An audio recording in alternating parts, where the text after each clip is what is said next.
The Lions are frauds. The Lions aren't a sustainable team. No good playoff history, correct, and an aging quarterback. They had a good season last year on an easier schedule. I said the same thing, easier schedule. This year, I don't even see them winning the NFC North and will miss the playoffs. I agree with you. And I don't even think that's a hot take because of how hard their schedule is and how many coaches they've lost. All right, let's do the Lions schedule, boys. At Green Bay, week 1, that's an L. At home versus Chicago, that's an easy dub, so they're 1-1. Wow, that's a tough game. At Baltimore, week 3, that's an L, so they're 1-2.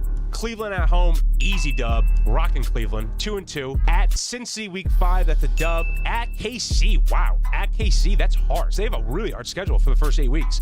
At KC, week 6, that's an L. Versus Tampa Bay, Monday Night Football at home, that's a dub. So they're 4-3. 4-3 going to the bye. Then they have Minnesota at home after the bye, that's a dub, 5-3. At Washington, they probably want to get some revenge, but they don't. Washington smacks them, 5-4. Then at Philly, 5-5. Oh my goodness. They're 5-5 going to New York. Then they play New York at home. That's an easy dub. They might walk them. They might score 70 on New York. So they're 6-5 going into Green Bay at home. They win that game at home versus Dallas, Thursday Night Football. That's an L. Dallas comes in, smacks them. So they're 7-6 now. Then they go to LA. That's an L. 7-7. Then they first Pittsburgh. And that's when the Steelers are going to be probably really hot because they play really well in December. So they probably lose that game too. And then they're 7-8. And then they have 2 games on the road to finish the year off.